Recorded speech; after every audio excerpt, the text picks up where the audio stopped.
ఇక 22 ఎకరాల నిషేధిత జాబితా భూమి ఎంపీ సంతోష్ కుమార్ కు పట్టా అయింది. ఎంపీ సంతోష్ కు పట్టా అయిపోతుంది. నిషేధిత జాబితాలో ఉంటుంది. మనమైతే ప్రొహిబిటెడ్ లిస్ట్ అది కాదండి అంటారు. ఆయన భార్య బీఆర్ఎస్ ఎమ్మెల్సీకి చెందిన కంపెనీ పేరుతో రిజిస్ట్రేషన్ అయిపోయింది. ధరణితో కేసీఆర్ కుటుంబం అక్రమాలు చేసింది.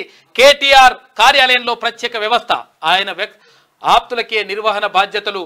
ధరణి కమిటీ సభ్యుడు కోదండ రెడ్డి చెప్తా ఉన్నారు. 100% ఇది ఎంపీ సంతోష్ కుమార్కి అయితేనేమో నిషేధిత జాబితాల నుంచి వెళ్ళిపోతుందంట. మిగతా వాళ్ళకైతేనేమో అట్లనే ఉంటుంది. ధరణి పేరుతో మాజీ సీఎం కేసీఆర్ కుటుంబం బీఆర్ఎస్ నేతలు అక్రమాలకు పాల్పడ్డారని ఆరోపిస్తున్న కాంగ్రెస్ పార్టీ సోమవారం పెద్ద బాంబునే పేల్చింది.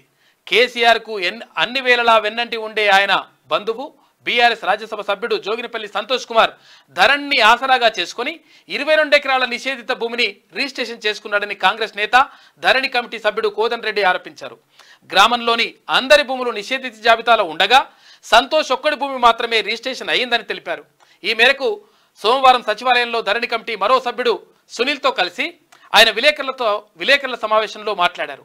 ధరణి ద్వారా తొలుత పేదల భూములను నిషేధిత జాబితాలో పెట్టి వాటిని పెద్దలు చేజిక్కించుకున్న తర్వాత దాని నుంచి తొలగించి రిజిస్ట్రేషన్ చేసుకునే వ్యవస్థ దరిద్రమైనటువంటి దారుణమైనటువంటి వేస్ట్ ఫెలోకి చేసినటువంటి వ్యవస్థ ఏంటంటే ధరణి. ధరణితోటి వాడిదేమో సొంత భూమి అయితే మనోని భూమి అయితేనేమో అందులోకెళ్ళి బయటపడతాట, లేకపోతే బయటపడదు. ఇదేందిరా పై కథ.